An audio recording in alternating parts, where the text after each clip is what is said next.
మిమ్మల్ని ఏ అంశం ఇన్స్పైర్ చేసింది టీచర్ కావాలని? మరి ఉపాధ్యాయుడు వాడు ఈరోజు సమాజంలో ప్రతి వృత్తిని తయారు చేసేవాడు ఉపాధ్యాయుడు. అంటే మీ ప్రస్థానం ప్రారంభమైన తర్వాత టీచర్గా ఉద్యోగంలోకి వచ్చిన తర్వాత ఈ 25 ఏళ్ల జర్నీలో ఏంటి అచీవ్మెంట్స్ ఏంటి? 98 డిఎస్సి ద్వారా కాబట్టి ఎప్పుడైతే స్కూల్లోకి వెళ్ళాను అక్కడ నుంచి పిఆర్టీ సభ్యత్వం కూడా ఏ రోజు Okay. జాయినింగ్ అయినో ఆ రోజు తీసుకోవడం జరిగింది. అవును, మీరు ఇంత పేదరికం, ఇంత వెనుకబాటుదనం ఇలాంటి పరిస్థితుల నుంచి వచ్చి మీరు కూడా ఒక ఫౌండేషన్ పెట్టి విఎంఆర్ ఫౌండేషన్, వంగ మహేందర్ రెడ్డి ఫౌండేషన్, ఉపాధ్యాయుల సంక్షేమంకై, అదేవిధంగా పాఠశాలలోని మౌలిక వసతికై, ఉపాధ్యాయుల అవసరాలకై, విద్యా వ్యవస్థకు సంబంధించి కానీ ఈ కాన్స్టిట్యున్సీ నుంచి మీరు ఇవ్వబోతున్నటువంటి హామీలు ఏంటి? నన్ను ఆదరించి నన్ను ఎమ్మెల్సీగా పంపించినట్టయితే ముఖ్యంగా విద్యారంగంలో ఉపాధ్యాయులు ఎదుర్కొంటున్న నమస్తే, నేను Keshav. Welcome to Suman TV. గురు బ్రహ్మ, గురు విష్ణు, గురుదేవో మహేశ్వర అంటారు.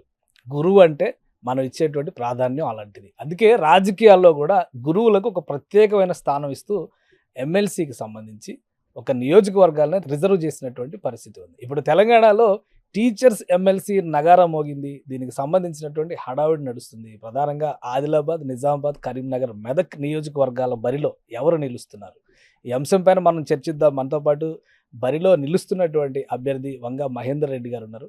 ఆయనతో మాట్లాడి ఈ నియోజకవర్గం నుంచి ఆయన ఆశిస్తున్నటువంటి గెలుపు రావాలంటే ఎటువంటి ప్రణాళికతో ముందుకు వెళ్ళబోతున్నారు తెలుసుకుందాం. మహేందర్ రెడ్డి గారు నమస్కారం. నమస్కారం. దేశంలోనే ఆల్మోస్ట్ 67%, 67% మంది ప్రభుత్వ విద్యా వ్యవస్థ మీదే ఆధారపడి ఉన్నారు. సో ఈ రోజు మీరు ఒక కాన్స్టిట్యున్సీకి రిప్రజెంట్ చేయాలని చెప్పని అనుకుంటున్నారు టీచర్స్ ఎమ్మెల్సీకి సంబంధించి. ఏంటి అసలు మీ నేపథ్యం ఏంటి? ఎలా ప్రారంభమయ్యారు ఈ వృత్తిలోకి రావడానికి, ముఖ్యంగా టీచర్గా అడుగు పెట్టడానికి కారణాలు ఏంటి? చిన్నప్పుడు నాకు విద్య నేర్పినటువంటి గురువుల నుండి ముఖ్యంగా మొత్తం కూడా ప్రభుత్వ పాఠశాలలు మరియు ప్రభుత్వ కాలేజీలోనే నా విద్యాభ్యాసం పూర్తయింది. ఈ సందర్భంలో ఉపాధ్యాయుడు అంటే ఒక ప్రత్యేకమైన గౌరవం నాకుంది. అక్కడ నుండి 25 ఇయర్స్ అంటే 98 డిఎస్ ద్వారా ఎంపిక కాబట్టి 11 సంవత్సరాలు ఎడ్జెట్గా, 14 సంవత్సరాలు స్కూల్ అసిస్టెంట్గా పనిచేయడం జరిగింది. ఈ క్రమంలో నేను మరి ఎన్నో రకాల సేవలు చేయడం జరిగింది. ఈ సేవలో భాగంగా ఇంకా నాలాంటి వారు మరి ఏదైతే పొలిటికల్గా వస్తే కానీ అసలు మీరు టీచర్గా రావడానికి ఆ ఇన్స్పిరేషన్ ఏంటి? ఎట్లా మీకు ఏమనిపించింది? ఇప్పుడు మామూలుగా చాలా మంది పిల్లలు చదువుకుంటారు. ఒక క్లాస్లో యావరేజ్గా 30 మంది నుంచి 40 మంది పిల్లలు ఉంటారు. అందరూ టీచర్స్ అవ్వాలని అనుకోరు కదా. మిమ్మల్ని ఏ అంశం ఇన్స్పైర్ చేసింది టీచర్ కావాలంటే? అయితే చిన్నప్పుడు ఎవరైతే నాకు టీచర్ ఉన్నారో ఆ టీచర్లు మా ఊర్లో, మాది మందపల్లి, బేసిక్గా మందపల్లి ప్రభుత్వ పాఠశాలలో చదవడం జరిగింది. అప్పుడున్న టీచర్లు అంటే మాకు ఒక ప్రత్యేకమైన గౌరవం, భయం. అంటే క్లాసులు ఎప్పుడూ ఫస్ట్ వచ్చేవాడిని. ఆ సందర్భంలో మేము ఎక్కడైనా పొలాలకు వెళ్ళి, అంటే గ్రామీణ నేపథ్యం కాబట్టి అక్కడ పూర్తిగా పల్లెటూరా మీది? పూర్తిగా పల్లెటూరు. ఆ గ్రామీణ ప్రాంతాల్లోకి వెళ్ళి ఆ వర్షాకాలంలో సీతాఫలాలు పండితే ఆ సీతాఫలాలు మేము తినకుండా వచ్చి మా ఉపాధ్యాయులకి ఇచ్చేవారు. అంత రెస్పెక్ట్ ఉండే, అంత రెస్పెక్ట్ ఉండే. అంటే మాకు ఇష్టం ఉన్నా అరే సారు తింటే మేము తిన్నట్టు అనే ఒక ఫీలింగ్ తోటి నిజంగా ఇచ్చేవాళ్ళము. అట్లా ఉపాధ్యాయులు మాకు ఇచ్చేటువంటి స్ఫూర్తి, అదే మేము ఇచ్చిన గౌరవం. అరే ఉపాధ్యాయుడు వాడు ఈరోజు సమాజంలో ప్రతి వృత్తిని తయారు చేసేవాడు ఉపాధ్యాయుడు. డాక్టరే కావచ్చు, ఇంజనీరే కావచ్చు, సైనికులే కావచ్చు, ఈరోజు పొలిటికల్నే కావచ్చు, ఇట్లా ప్రతి ఒక్కరు తయారు చేసేది ఉపాధ్యాయుడు. కాబట్టి వాస్తవానికి భారతదేశ భవిష్యత్తు నిర్ణయించేది పార్లమెంట్లో కాదు, తరగతి గదిలో. ఆ తరగతి గది యొక్క స్ఫూర్తి ఎవరిస్తారు? ఉపాధ్యాయుడు. కాబట్టి దాన్ని బేస్ చేసుకొని ఉపాధ్యాయుడే ఈరోజు మరి అన్నిటికీ మూల ప్రదాత. కాబట్టి ఎప్పుడైతే నాకు ఆలోచన వచ్చిందో అప్పటి నుండి నేను టీచర్ కావడమే లక్ష్యంగా చదవడం జరిగింది. మీరు 98 డిఎస్సిలో టీచర్ అయ్యారు అన్నారు. అంటే ఆ టైంలో ఐటీ వస్తుంది, మిలీనియం బగ్ అని, కంప్యూటర్ సైన్స్ విజృంభిస్తుంది, ఇట్లాంటివన్నీ ఉన్నాయి కదా. డబ్బులు ఎక్కువ సంపాదించాలంటే అలాంటి ప్రొఫెషన్స్కి వెళ్ళాలంటారు కదా. మరి మీరు టీచర్ అవ్వాలి అనే సంకల్పాన్నే ముందుకు ఎలా తీసుకెళ్ళగలిగారు? ఏంటి ఫ్యామిలీ బ్యాక్గ్రౌండ్ ఏంటి, మీ నేపథ్యం? మాది సిద్దిపేట జిల్లా కేంద్రానికి 6 కిలోమీటర్ల దూరంలో ఉన్న మందపల్లి మా స్వగ్రామం. మాది పూర్తిగా వ్యవసాయ కుటుంబము. మా అమ్మ నాన్నలు వంగ మనెమ్మ, వంగ సత్తిరెడ్డి. పూర్తిగా వ్యవసాయం.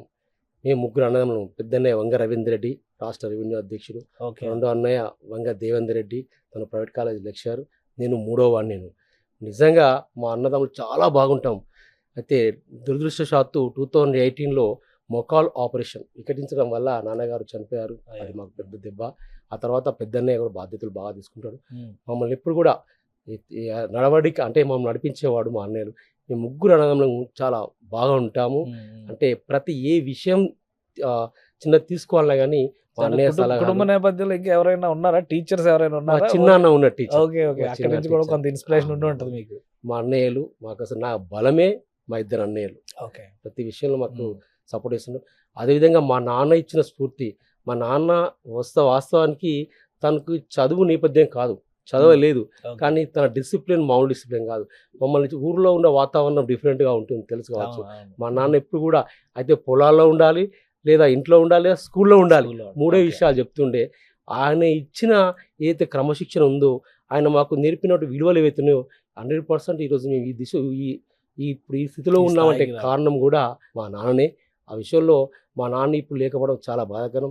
అది నిజంగా అది తట్టుకోలేకపోతున్నాను. కానీ ఆయన దీవెనలు ఇప్పుడు కూడా నా వైపున ఉన్నాయి. సో ఇప్పుడు మా అన్నయ్య కూడా అలాగనే బాగా చూసుకుంటారు. అంటే మీ ప్రస్థానం ప్రారంభమైన తర్వాత, టీచర్గా మీరు ఉద్యోగంలోకి వచ్చిన తర్వాత, ఈ 25 ఏళ్ల జర్నీలో ఏంటి అచీవ్మెంట్స్ ఏంటి? ఉపాధ్యాయునిగా నేను 98 డిఎస్సి ద్వారా ఎంపిక ఎప్పుడైతే స్కూల్లోకి వెళ్ళాను, అక్కడ నుంచి అదేవిధంగా నేను పిఆర్టీ సభ్యత్వం కూడా ఏ రోజు జాయినింగ్ అయినో ఆ రోజే తీసుకోవడం జరిగింది. తర్వాత అక్కడ మండల బాధ్యునిగా, జిల్లా బాధ్యునిగా, రాష్ట్ర అసోసియేటివ్ అధ్యక్షుడిగా ఒక 14 సంవత్సరాలు చేయడం జరిగింది. అయితే ఉపాధ్యాయ వృత్తి చేసుకుంటూనే నేను మరి ఎన్నో రకాల సామాజిక కార్యక్రమాలు చేయడం జరిగింది. ముఖ్యంగా పాఠశాలలో నేను పనిచేసిన పాఠశాల ఏతుందో ఆ పాఠశాలకు సంబంధించి అక్కడ ఏ నీడ్స్ ఉంటాయి అవి. ఎందుకంటే చిన్నప్పుడు నేను పెరిగిన వాతావరణం అలాంటిది. ముఖ్యంగా చిన్నప్పుడు స్కూల్ స్టార్ట్ అయినాయి అంటే గవర్నమెంట్ టెక్స్ట్ బుక్స్ ఇచ్చేది. నేను నిజంగా నేను చదువుకున్నప్పుడు టెక్స్ట్ బుక్స్ నోట్ బుక్స్ కావాలంటే కొద్ది రోజులు వెయిట్ చేయాల్సి వచ్చే పరిస్థితి. ఎందుకంటే డబ్బులు లేకపోవడము, రకరకాల కారణాలు. అలా చిన్నప్పుడు నేను ఎప్పుడైతే అవన్నీ నేను ఫేస్ చేశానో అవన్నీ నిజంగా నేను ఉపాధ్యాయ ఎంట్రీ అయిన తర్వాత అవన్నీ నా చిన్నప్పటి యొక్క అవన్నీ నా ముందు కాలండి. నేను ఎప్పుడైతే అప్పుడే అనుకున్నాను ఏ పేద విద్యార్థి కూడా నాలాగా ఉండకూడదు, నేను చిన్నప్పుడు ఏదైతే ఎదుర్కొన్నానో అని అప్పటి నుంచి వాస్తవానికి నేను ఏ స్కూల్లో పనిచేస్తే ఆ స్కూల్లో 100% ఎక్కడ వెళ్ళిపోవాలని చేయడం జరిగింది. ఇదో రాజకీయాల గురించి మీ ముగ్గురు అన్నదమ్ములు కూడా ఇలాంటి కష్టం నుంచి వచ్చే ప్రభుత్వ ఉద్యోగాల్లోకి అందరం కూడా కష్టపడి వచ్చిన వాళ్ళే. ముగ్గురం కూడా చాలా కష్టపడి వచ్చిన నేపథ్యం, ఒక సిస్టమేటిక్ మన క్రమశిక్షణ గల కుటుంబం మాది. ఎలాంటి అసలు రాజకీయ నేపథ్యం కాదు మాది. బేసిక్గా ఓన్లీ మేము సేవ ద్వారానే రావడం జరిగింది. అవును, మీరు ఇంత పేదరికం, ఇంత వెనుకబాటుతనం ఇలాంటి పరిస్థితుల నుంచి వచ్చి మీరు కూడా ఒక ఫౌండేషన్ పెట్టి, విఎంఆర్ ఫౌండేషన్, వంగ మహేందర్ రెడ్డి ఫౌండేషన్, దాని ద్వారా కూడా సర్వీసెస్ చేస్తారు. ఏంటి, ఏం చేస్తారు సర్వీసెస్? ముఖ్యంగా ఈ యొక్క విఎంఆర్ ఫౌండేషన్ యొక్క ప్రధాన లక్ష్యం ఏంటంటే ఉపాధ్యాయుల సంక్షేమానికై, అదేవిధంగా పాఠశాలలోని మౌలిక వసతులకై, ఉపాధ్యాయుల అవసరాలకై. దీనిలో ముఖ్యంగా ఏంటంటే విద్యార్థులు చాలా మంది ప్రభుత్వ ప్రైవేట్ మధ్య తేడా ఇక్కడ ఇదే. వాస్తవానికి ప్రభుత్వ పాఠశాల నుంచి వచ్చిన ఉపాధ్యాయుడు ఆల్రౌండర్గా ఎదుగుతాడు. వాడు రేపు బయటకు వచ్చి దేశానికి సేవ చేస్తాడు, సమాజానికి ఎంతో కొంత ఉపయోగపడతాడు. అదే ప్రైవేట్ నుంచి వచ్చిన వాళ్ళు వాళ్ళ సెల్ఫ్ అంటే విదేశాలకు వెళ్ళడము, రకరకాల ఈక్వేషన్స్ ఉంటాయి. అయితే ఇక్కడ ఏదైతే ప్రభుత్వ పాఠశాలకు సంబంధించి మా ఫౌండేషన్ తరఫున ముఖ్యంగా ఏవైతే యూనిఫామ్స్, చాలా స్కూళ్ళలో మరి యూనిఫామ్స్ లేకపోవడం జరిగింది. టై బెల్ట్, ఐడి కార్డ్స్, అదేవిధంగా కొన్ని స్కూళ్ళలో ఒక 5 స్కూళ్ళ వరకు ముఖ్యంగా పిల్లల్లో షుగర్ పేషెంట్ ఉన్న పిల్లల్లో కూడా షుగర్ పేషెంట్ పిల్లలు వాళ్ళ అనువంశిత కావచ్చు ప్రాబ్లం ఉంటుంది. అలాంటి పిల్లలకి పాపము మధ్యాహ్నం రోజు ఒక వ్యాక్సిన్ ఇవ్వాల్సి వస్తుంది. ఆ వ్యాక్సిన్ ఇవ్వడానికి వాళ్ళు ఊరికి దూరంగా ఎక్కడో స్కూల్ ఉంటుంది, మళ్ళీ పిల్లాడు అక్కడికి పోయి ఇంటికి రావడం చాలా ప్రాబ్లం ఉంటుంది. అలాంటి సందర్భంలో మరి ఇక్కడ నేను ఆ స్కూళ్ళకు ఒక చిన్న ఫ్రిడ్జ్, వాటర్ ప్యూరిఫైర్ ఫ్రిడ్జ్ ఉంటుంది, అలాంటివి కూడా ఆ స్కూల్లో ఇవ్వడం. ఒక 5 పాఠశాల వరకు. కానీ అంటే పిల్లలకి షుగర్ అనేది గవర్నమెంట్ స్కూల్స్లో ఎలా ఐడెంటిఫై చేస్తే ఎలా అవుతుంది? అది మీరు ఒక ఫౌండేషన్ ద్వారా చేస్తున్నారా, లేదంటే స్కూల్స్లో ఆల్రెడీ పిల్లలకి ఒకవేళ అటువంటి ప్రాబ్లం ఉందని తెలుస్తుందా? అది తెలిసి చెప్పిన తర్వాతనే వాళ్ళకి ప్రాబ్లం ఉంది సార్ అని నాకు ఫోన్ చేసి చెప్పడం ద్వారా నేను ఆ స్కూల్కి వెళ్ళి ఇలా డొనేట్ చేయడం జరిగింది. ఎన్ని స్కూల్స్ ఉంటాయి తెలంగాణలో? అట్లా మీరు ఏమన్నా సర్వీస్ చేసినా కానీ మీకు అట్లా రిపోర్ట్ 12 అంటే ఇది 5 స్కూల్ వచ్చింది. మనకు వచ్చింది 5 స్కూళ్ళు. నేను సేవ దాదాపు 1200 స్కూల్ దాకా చేశాను. 1200 స్కూల్లో చేస్తున్నారు మీ సర్వీస్. అంటే ఒక్కొక్క చిన్న చిన్న అంటే రకరకాలు ఉన్నాయి అందులో. కొన్ని ID cards, tie belt, uniform కానీ, పుస్తకాలు కానీ బుక్స్ మామూలుగా అవి. అలా నేను పని చేసినప్పుడు నా స్థాయిలో నేను ఒకసారి నేను ఒక మీ వంతు మీరు విద్యార్థులకి ఈ లోటు లేకుండా ఎలా చూడాలి అని ఒక సొల్యూషన్ తీసుకొచ్చారు. చిన్నప్పుడు నేను మీ face స్థాయిలో, చేసింది అది. అంతే, అంతే. face చేసింది కాబట్టి దాన్ని ఎదుటివాడి కళ్ళల్లో చూసిన ఆనందం అది మామూలు కాదు. మనం సాయం చేసినప్పుడు దాని మీకు ఏది పనికిరాదు. పైగా పసిపిల్లలకి చేస్తే ఇంకా ఎక్కువ పుణ్యం, ఇంకా ఇంకా ఎక్కువ ఎక్కువ ఉంటుంది. ఆనందం కూడా వస్తుంది. ఆనందంగా ఉంటుంది అసలు. అలా నేను చేయడం జరిగింది. ముఖ్యంగా ఈ విద్యార్థులు నేను పాఠశాలలో పనిచేసినప్పుడు పిల్లలకు గమనించిందంటే వాళ్ళకు మోటివేట్ చేయడం. ఓకే. ఆ మోటివేట్ ఏ విధంగా అంటే ఫస్టే మనము ఫ్యూచర్లో ఏ విధంగా ఉంటాం అంటే అబ్దుల్ కలాం చెప్పినట్టు కలలు కనండి, వాటిని సాకారం చేసుకోండి. మనం ముందే ఊహించుకొని ఒక డాక్టరు, ఇంజనీరో, ఒక సైనికుడో, ఒక రైతు అవును. ఇలా ఊహించుకొని ముందే అయినట్టయితే ఆ దిశగా మనం ప్రయత్నాలు చేస్తుంటాం. అంటే ఈ లక్ష్యాలు ఉండొచ్చు. ఆ లక్ష్యం విషయంలో సో ఒక రకంగా సెల్ఫ్ కౌన్సిలింగ్ చేస్తారు. వాళ్ళందరికీ మీకు ఇంట్రెస్ట్ క్రియేట్ చేసే క్రియేట్ చేయడము. రోజుకి ఒక నేను 10th క్లాస్ మ్యాథ్స్ టీచర్ నేను పోయిన తర్వాత ఒక 15 నిమిషాలు ఫస్ట్ మోటివేట్ చేస్తా. చేసి మ్యాథ్స్ అంటే చాలా కాంప్లికేటెడ్ కదా, పిల్లలు ముందే పారిపోతారు కదా. పారిపోతారు కానీ ఫస్ట్ కొంచెం ఇంట్రెస్ట్ తీసుకురావడం కోసం మ్యాక్సిమం ట్రై చేస్తాము. ఆ దిశలో నడుస్తుంటుంది. ఈ అందరూ ఒకేలా ఉండరు కానీ సాధ్యమైనంత వరకు న్యాయం చేయడానికి ప్రయత్నిస్తాం. న్యాయం చేయకుండా మనకు సాటిస్ఫాక్షన్ ఉండదు, మనకు కంట్రోల్ ఉండదు. ఎక్కువ గ్రామీణ నేపథ్యం కదా, గవర్నమెంట్ స్కూల్స్ గ్రామీణ పట్టణాల్లో కూడా ఉన్నాయి. బట్ ఇప్పుడు ఉన్నటువంటి ప్రైవేట్ ప్రపంచంలో చూస్తే ఇది డిఫరెంట్ వరల్డ్. బట్ గ్రామీణ ప్రాంతాల్లో ఉండే స్కూల్స్లోనే పిల్లల తెలివితేటలు వీటి గురించి ఎక్కువ చర్చ జరుగుతుంది. మీరు ఎలాంటి విద్యార్థులను చూస్తారో అలానే యూనియన్ తరపున మీరు PRTUలో కూడా యాక్టివ్ రోల్ ఉంది కాబట్టి యూనియన్ తరపున ఈ గ్రామీణ ప్రాంతాల్లో విద్యార్థులు విద్యా వ్యవస్థను నడిపించడంలో మీ రోల్ ఎలాంటిది? రోలు అనడం అంటే నేను నా కొంత స్కూళ్ళ వరకు నా ప్రభావితం ఉండదు. ఫస్ట్ లో ఫౌండేషన్ మా సర్కిల్లో ముఖ్యంగా ఏంటంటే స్కూళ్ళల్లో ఫస్ట్ వీళ్ళని మోటివేట్ చేసి ఈ విద్యార్థినే కాకుండా మండల స్థాయిలో ఇంకా డిఫరెంట్గా మ్యాథ్స్ టాలెంట్ టెస్ట్ పెట్టడం ద్వారా మ్యాథ్స్లో వాళ్ళు ఎక్కువ నైపుణ్యం సాధించేందుకు కృషి చేసేటట్టు ఆ విధంగా కొన్ని టాలెంట్ టెస్ట్లు పెట్టేవారు. అంటే ఇక్కడ మ్యాథమెటిక్స్ టాలెంట్ టెస్ట్ ఉంటుంది, ఫిజికల్ సైన్స్ వాళ్ళ ఒక్కొక్క సబ్జెక్ట్ ఉంటాయి అనమాట. దానిలో మేము TMF, మాది మ్యాథ్స్ TMF, అట్లా ఫిజికల్ సైన్స్, సోషల్ రకరకాలు ఉంటాయి అనమాట. దీనిలో వాళ్ళని మీరు ఇంత సర్వీస్ చేస్తున్నారు, ఇప్పుడు రాజకీయాల్లోకి వచ్చేస్తే పిల్లలు ఇబ్బంది పడతారేమో అనిపిస్తుంది నాకు. ఎందుకు ఈ ఆలోచన ఎందుకు వచ్చింది ఎమ్మెల్సీలోకి రావాలి? ఒక వ్యక్తిగా కొంతమందికి మాత్రమే పరిమితం అవుతుంది. నేను వ్యవస్థలకు వస్తే నేను ఎక్కువ స్థాయిలో చేస్తానని ఒక కాన్ఫిడెన్స్, చేస్తానని నమ్మకం ఉంది. ఎందుకంటే నేను ఈ తిరిగే క్రమంలో చాలా జిల్లాలు తిరిగిన క్రమంలో ఒక్కొక్క జిల్లాలో ఒక వేరియేషన్ ఉంది. ఒక దగ్గర విద్యార్థులు లేక పాఠశాల బిల్డింగ్ బాగుండి అలా ఉంది. ఒక్కొక్క దగ్గర ఏంటంటే విద్యార్థులు ఎక్కువ ఉండి స్కూల్ బిల్డింగ్ సరిగా లేకపోవడం, రకరకాలు ఉన్నాయి. ఇవన్నీ సరి అవ్వాల్సిన అవసరం కూడా ఉంది. కొన్ని స్కూల్లో చాలా అంటే 1000 పైన స్ట్రెంత్ ఉండి సరైన టాయిలెట్ లేక రకరకాలు ఉంటే ఇబ్బందులు ఉన్నాయి. వీటిని అన్ని గుర్తించి మనము ఒక ప్రభుత్వానికి ఒక నివేదిక ఇచ్చి వాటిలో ఎక్కువ ఇన్ఫ్రాస్ట్రక్చర్ ఉండేటట్లుగా మనము కృషి చేయడానికి నేను ప్రయత్నిస్తామని ఓకే. సో ఇప్పుడు మీరు అఫీషియల్ క్యాండిడేటా మరి ఆదిలాబాద్, నిజామాబాద్, కరీంనగర్, మెదక్ టీచర్స్ కాన్స్టిట్యున్సీకి PRTU నుంచి అధికారిక అభ్యర్థిగా నిలబడుతున్నారా? అధికారిక నామినేషన్ కూడా వేసేసినట్టున్నారు. అవునండి. గత అక్టోబర్ 14 రోజున 30 PRTUTS 33 జిల్లాల అధ్యక్ష ప్రధాన కార్యదర్శుల సమక్షంలో మరి ఏకగ్రీవ తీర్మానం జరిగింది. అది నా పూర్వజన్మ సుకృతంగా భావిస్తున్నాను. ఏకగ్రీవంగా మిమ్మల్ని అభ్యర్థిగా డిసైడ్ చేశారు. చేసిన తర్వాత కూడా ఎలక్షన్ పెట్టిన తర్వాత కొంచెం వాళ్ళు ప్రత్యర్థులు వెళ్ళిపోవడం జరిగింది. మనం విన్గా ప్రకటించడం జరిగింది. సో మీరు ఈ అధికారికంగా ఈ బరిలో దిగుతున్నటువంటి క్రమంలో విద్యా వ్యవస్థకు సంబంధించి కానీ టీచర్స్ ఈ కాన్స్టిట్యున్సీ నుంచి మీరు ఇవ్వబోతున్నటువంటి హామీలు ఏంటి? ఎక్కువ మంది ఓటర్స్ అంతా టీచర్సే ఉంటారు కదా మ్యాక్సిమం. అవును. సో టీచర్స్ ఓటర్స్కి కూడా వాళ్ళకి కొన్ని ఆస్పిరేషన్స్ ఉంటాయి, కొన్ని ప్రాబ్లమ్స్ ఉంటాయి. ప్రభుత్వాలు ఎన్ని చెప్పినా గురుకుల విద్యా విధానం అని ఎక్కడికక్కడ చాలా విస్తరిస్తున్నాం, మేము మోడర్న్ టెక్నాలజీని తీసుకొస్తున్నాం అని చెప్తున్నా కానీ టీచర్స్ సమస్యలు మాత్రం అలాగే ఉన్నాయనే అభిప్రాయం ఉంది. మరి మీరు ఏమి ఇస్తున్నారు హామీలు? సమాజం సృష్టించబడుతుంది డాక్టర్ BR అంబేద్కర్ చెప్పినట్లుగా చెప్పబడింది. సో ఆ విషయంలో ఈ విద్యలో ప్రతి గ్రామీణ స్థాయి కూడా విద్య అనేది వెళ్ళాలి. ప్రతి గడప గడపకు విద్య వెళ్ళాలి.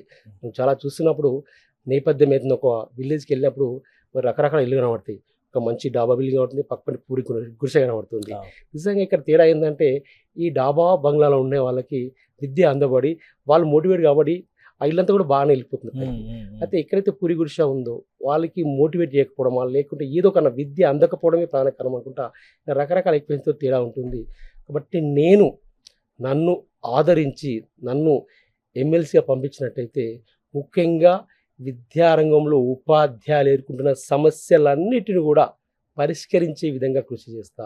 ముఖ్యంగా ఇప్పుడు ప్రధాన అంశం ఏంటంటే సిపిఎస్ అంశం. ఇది చాలా కీలకంగా ఉంది. చాలా ఎందుకంటే అది వెట్టి చాకిరి, ఉద్యోగ భద్రత లేని వ్యవస్థ. వాస్తవానికి 25 ఏళ్ళు 30 ఏళ్ళు సర్వీస్ చేసి తర్వాత అప్పటిదాకా 60-70 వేలు వచ్చిన శాలరీ ఒకేసారి 1500, 2000, 2500 అంటే ఎంత దారుణం అండి, చాలా కష్టం. కాబట్టి ఇది ఎట్టి పరిస్థితిలో సిపిఎస్ను మరి రద్దుపరిచే విధంగా కృషి చేస్తానని నేను హామీ ఇస్తున్నాను. గవర్నమెంట్ ఆల్రెడీ మళ్ళీ యూపీఎస్ అనే కొత్త విధానం తెచ్చింది. అది మా తెలంగాణ రాష్ట్రంలో అమలు పరచకుండా వచ్చేసి సిపిఎస్ రద్దు అయ్యేంత వరకు మరి ఓల్డ్ పెన్షన్ స్కీమ్ తీసుకురావడానికి కూడా కొన్ని ఇబ్బందులు ఉన్నాయి అంటున్నారు కదా. అవును, ఇప్పుడు ఇది రద్దు చేయాలంటే కొత్త ఏది తీసుకురావాలి, సొల్యూషన్ ఏమిస్తారు మీరు, హామీ ఏమిస్తున్నారు ఎన్నికల్లో? ఎన్నికలు ఎట్టి పరిస్థితుల్లో దాన్ని ఓపీఎస్ వచ్చేంత వరకే, దాని కాంప్రమైజ్ లేదు ఇక్కడ. ఓపీఎస్ కొరకే కృషి దాన్ని ఎట్టి పరిస్థితుల్లో దానికి. ఎందుకంటే మాది పిఆర్టీయు 72,000 పైన ఉన్న సభ్యత్వంగల సంఘం, మరి రాష్ట్రంలోనే పెద్ద సంఘం. మరి ఒక ఉద్యమం స్టార్ట్ చేసిందంటే తను తట్టుకోవడం కష్టం. కాబట్టి ఉద్యమం చేసినా ఏదైనా చేసినా అని మరి ఓపీఎస్ సాధించేంత వరకు కృషి చేస్తామని చెప్పి హామీ. ఇతర హామీలు అదేవిధంగా హెల్త్ కార్డ్స్ ఉన్నాయి. హెల్త్ కార్డ్స్ కూడా మరి మన వైపు నుంచి ఏదైనా కంట్రిబ్యూట్ చేసినా ఏదైనా చేసి మరి హెల్త్ కార్డు గరిష్ట పరిమితి లేకుండా చిన్న ఏదైతే చికిత్స నుండి మరి పెద్ద ఆపరేషన్ వరకైనా 10 లక్షల వరకు అసలు గరిష్ట పరిమితి లేకుండా మరి ఏదైతే వైద్య సాయం అందేటట్టు మరి ఆ విషయంలో కృషి చేయడానికి సిద్ధంగా ఉన్నాం. అదేవిధంగా 317లో ఎవరైతే మిగిలిపోయిన ఉపాధ్యాయులు ఉన్నారో వాళ్ళందరికీ కూడా న్యాయం జరిగేలా కృషి చేస్తాను. ఆల్రెడీ మీరు నామినేషన్ వేసేసారు. సో నామినేషన్ వేసినప్పుడు అక్కడ రెస్పాన్స్ కానీ రియాక్షన్స్ చాలా బాగుంది. ఇంకా సమస్య అయితే అదేవిధంగా అది పిఆర్సీ ఏదైతుందో ఆ పిఆర్సీ మంచి పిఆర్సీ వచ్చేటట్టుగా దాని విషయంలో కృషి చేస్తా. ఇంకా పెండింగ్ బిల్స్ గత 1.5 year నుండి పెండింగ్ బిల్స్ చాలా వెనుకబడి ఉన్నాయి. ఆ విషయంలో చాలా జిల్లాల నుంచి మరి మాకు కాల్స్ వస్తున్నాయి. ఎన్నో రకాల ఇబ్బందులు ఉన్ననే మేము డిప్యూటీ సీఎం గారు కలవడం జరిగింది, నివేదించడం కూడా జరిగింది. ఆ విషయంలో హామీ ఇచ్చారు. ఇంకా పూర్తి స్థాయిలో అవి రావడం లేదు. ఆ విషయంలో పూర్తి స్థాయిలో కృషి చేస్తారని చెప్పి చెప్తున్నాను. అదేవిధంగా చాలా సమస్యలు, ముఖ్యంగా ఇంకా ఏదైతే ఏకీకృత సర్వీస్ రూల్స్, ఈ ఏకీకృత సర్వీస్ రూల్స్ అనేది కూడా సాధిస్తే ఒక ఛానల్ మొత్తం జరుగుతుంది, చైన్ సిస్టమ్.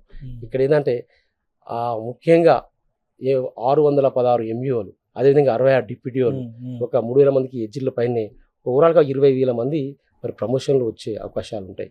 కాబట్టి ఏకీకృత సర్వీస్ రూల్స్కి విషయంలో 100% చిత్తశుద్ధితో ఉన్నాం. అది 6 నెలల లోపు చేసే ప్రయత్నం చేసి 6 నెలల లేకపోతే ఉద్యమం చేసినా సరే ఎట్టి పరిస్థితుల్లో సాధించేంత వరకు ఊకోమని చెప్పి చెప్పడం జరుగుతుంది. అదేవిధంగా ఇంకా మన ముందు కేజీయూబీ పాపం సోదరి మల్లకు మన 28 రోజుల పాటు సమ్మె చేయడం జరిగింది. దానిలో ప్రతి సమ్మెలో నేను పాల్గొన్నాను. ఆ సమ్మెలో కూడా వారికి మరి చాలా హామీలు ఇవ్వడం జరిగింది. ఎటువంటి కాంప్రమైజ్ లేదు, వాళ్ళు అయ్యేంత వరకు నేను ఊకోమని చెప్పి చెప్తున్నాను. అదేవిధంగా ఆశ్రమ పాఠశాలలో సిఎట్ల యొక్క క్రమబద్ధీకరణ, మరి విధంగా గురుకుల పాఠశాలలోనే ఎదుర్కొంటున్న ఉపాధ్యాయులకు ఏదైతే టైం విషయంలో కొంచెం ఇబ్బంది ఉంది, సొంత బిల్డింగ్లు లేవు. కాబట్టి వాళ్ళకి కూడా అవన్నీ కూడా ఏదైతే ముఖ్యంగా సమయ సారణ అవుతుందో అది చేంజ్ చేసేంత వరకు ఊకం ఎట్టి పరిస్థితుల్లో చేంజ్ చేపిస్తామని చెప్పి చెప్పడం జరుగుతుంది. మరి మోడల్ స్కూల్ ఉపాధ్యాయులకు ఏతుందో వారికి 010 ద్వారా వేతనాలు అందించే బాధ్యత కూడా తీసుకుంటాం. అదేవిధంగా వాళ్ళు ఒకే నోటిఫికేషన్ ఒకే పరీక్ష ద్వారా ఎంపికగా వచ్చి మరి వివిధ కారణాలతోటి 2 ఏళ్ళు వెనుకబడి ఉన్నారు కొంతమంది. అలాంటి వాళ్ళకి కూడా నోటిఫికేషన్ ఇంక్రిమెంట్లు వచ్చేటట్లు చేస్తాం. అదేవిధంగా ఎడ్జిట్లకు కూడా చాలా సమస్యలు ఉన్నాయి. ఎడ్జిట్లు బాగుంటేనే ఇవన్నీ స్కూళ్ళు బాగుంటాయి. కాబట్టి ఎడ్జిట్ల విషయంలో వాళ్ళ సమస్యల పరిష్కారానికి 100% కృషి చేస్తాం. ఇంకా బడులను కాపాడుకోవాల్సిన అవసరం ఎంత ఉంది. బడులు బాగుంటేనే ఈ ప్రమోషన్లు అంత భవిష్యత్తు బాగుంటుంది. కాబట్టి ఆ దిశలో నేను 100% మరి కృషి చేయడానికి. ఇన్ని సమస్యలు చెప్తున్నారు కదా మీరంటే, ఆల్రెడీ ఉపాధ్యాయ వృత్తిలో నుంచి వచ్చారు కాబట్టి ఇన్ని చెప్తున్నారు. మిగతా వాళ్ళ పరిస్థితి ఏంటి? మీ ప్రత్యర్థులు బరిలో నిలబడినటువంటి వాళ్ళు ఇప్పుడు ఆల్రెడీ ఒక 6 ఏళ్ళు టెన్యూర్ కంప్లీట్ చేసుకున్న వాళ్ళు, వీళ్ళు ఎవరు పట్టించుకోవటం లేదా? అంటే కొంతవరకు ఇక అవి పట్టించుకోవడం అంటే పూర్తి స్థాయిలో వాళ్ళు కాన్సన్ట్రేట్ చేసిర్రా లేదా అనేది నేను ఇప్పుడు పాత విషయాలు తీయను. అదేవిధంగా ఇంకో ముఖ్య విషయం ఏంటంటే గతంలో పనిచేసిన కావచ్చు ఎమ్మెల్సీ నెట్ ఉంటాయి, ఎమ్మెల్సీ నిధులు ఉంటాయి సంవత్సరానికి 5 కోట్లు. అవిటిని పూర్తి స్థాయిలో పాఠశాలకు మాత్రమే, అభివృద్ధి ప్రభుత్వ పాఠశాలలు చదివే పేద బడుగు బలహీన విద్యార్థులు మాత్రమే చెందేటట్టుగా నేను కృషి చేస్తాను. ఒకటి ప్రత్యేకంగా హామీ ఇస్తున్నా. ఓకే. గతంలో ఏం జరిగిందో తెలియదు కానీ మీరు చూస్తే ఎక్కడ కూడా ప్రభుత్వ పాఠశాలలకు పోయినట్టు లేవు. వేరే రోడ్లకు వీటికి ఇచ్చారు తప్ప ప్రభుత్వ పాఠశాల పాఠశాలల అభివృద్ధికి మాత్రం రూపాయి ఇవ్వాల. టీచర్ ఎంఎస్ సంబంధించి ఆ నిధులన్నీ కూడా ప్రభుత్వ పాఠశాలకు వెచ్చించాల్సిన అవసరం ఉపాధ్యాయుల సంక్షేమానికి ఉపయోగించేయాలి. అయితే పాఠశాలలోని మౌలిక వసతులకు ఉపయోగించాలి. కానీ మరి అవి ఎటువైనా అనేది ఇది ఆలోచించాల్సిన విషయం. అదేవిధంగా ఈరోజు ఉపాధ్యాయ సమస్యల గురించి తెలిసిన అవగాహన ఉండాలి. ఈ ప్రత్యర్థిలో చూసినట్టయితే మరి డాక్టర్ బిఆర్ అంబేద్కర్ గారు ఇచ్చినటువంటి సువర్ణ అవకాశం అంటే ఉపాధ్యాయుల ద్వారా ఎన్నిక కాబడి శాసన మండలికి పంపించే అవకాశం. మరి అలాంటప్పుడు ఈ ఉపాధ్యాయులు ఎవరైతే ఎన్నుకుంటారో మరి అలాంటి వ్యక్తులు ఎలాంటి వాళ్ళని ఎన్నుకోవాలి అంటే ఒక ఉపాధ్యాయుని ఎన్నుకుంటామా, ఒక వేరే వ్యక్తులను ఎన్నుకుందామని ఆలోచించాల్సిన అవసరం ఉంది.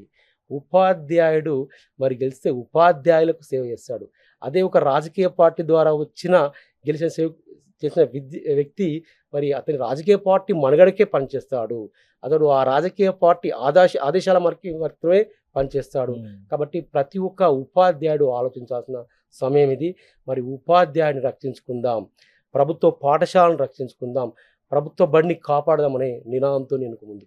కానీ ఒక్క విషయం, ఇప్పుడు రాజకీయాలు మీరు కాదు అన్నా కానీ ఎమ్మెల్సీ లాంటి పదవులు అంటే రాజకీయ పదవులు అనేటువంటి అభిప్రాయం ఉంది. మరి చాలా ఆర్థికంగా బలవంతులందరూ అడుగు పెట్టేటువంటి అవకాశం ఉంటుంది. ఎలా తట్టుకుంటారు మీరు? ఓన్లీ ఉపాధ్యాయుల మద్దతుతో మాత్రం మీరు గెలవగలరు అనుకుంటున్నారా?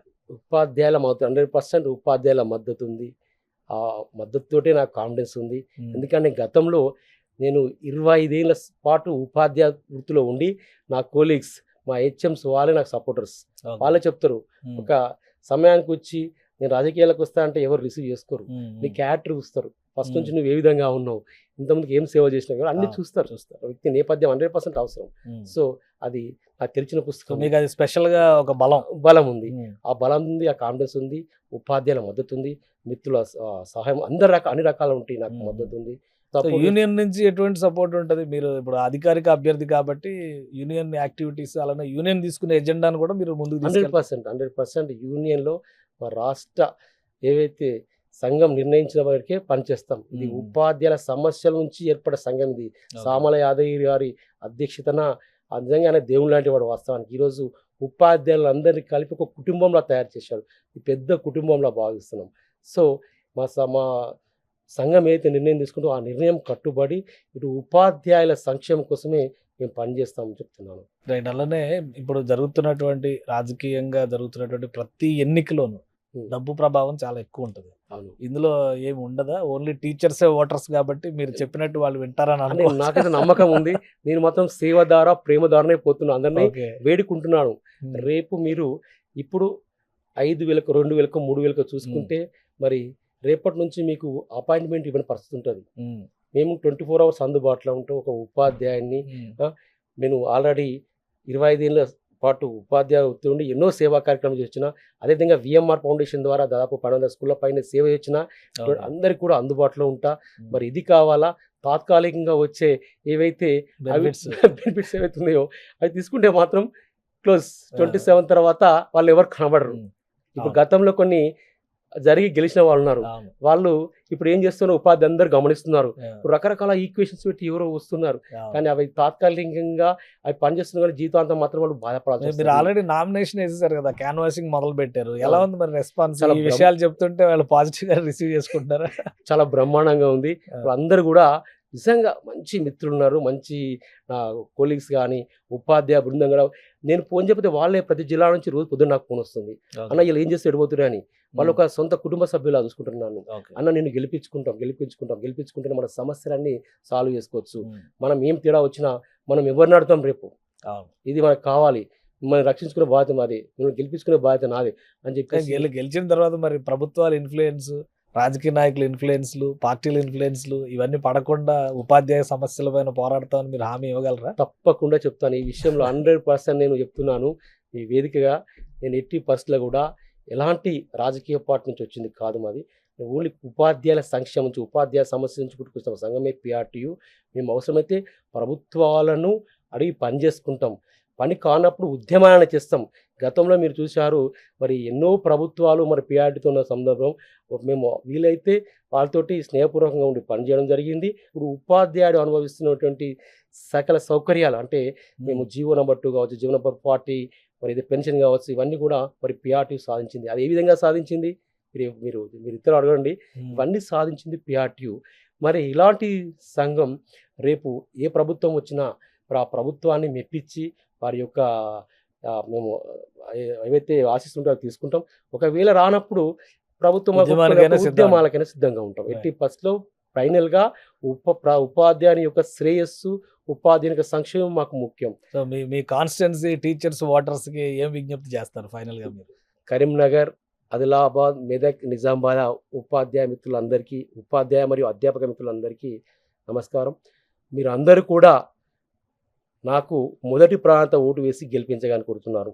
మీరు గెలిపించి నన్ను శాసన మండలి పంపించినట్టయితే మీ యొక్క సమస్యల పరిష్కారానికే నేను 100% కృషి చేస్తానని, మీ అందరినీ కూడా మీరు నన్ను సపోర్ట్ చేసి మీరు గెలిపించినట్టయితే నేను తలెత్తుకునే పరిస్థితి తెస్తాను తప్ప తలదించుకునే పరిస్థితి ఎప్పుడు తేను.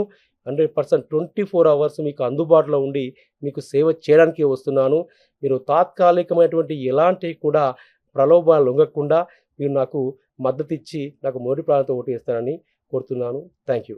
Right. Thank you Mahender Reddy గారు. All the best. అలానే మీకు టీచర్స్ ఎమ్మెల్సీ బరిలో నిలిచినందుకు. ఇది మహేందర్ రెడ్డి గారు చెప్తున్నారు, టీచర్స్ సమస్యలు టీచర్స్కి అర్థమవుతాయి. అందుకనే ఆదిలాబాద్, మెదక్, నిజామాబాద్, కరీంనగర్ టీచర్స్ ఎమ్మెల్సీ అభ్యర్థిగా ఆయన బరిలో నిలుస్తున్నారు. పిఆర్టీయు స్వచ్ఛందంగా ఏకగ్రీవంగా ఆయనకు మద్దతు ప్రకటించింది. సో తనని మొదటి ప్రాధాన్యత ఓటు వేసి అందరూ ఆశీర్వదించాలని విజ్ఞప్తి చేస్తున్నారు. ఇది స్పెషల్ డిస్కషన్. Keep watching.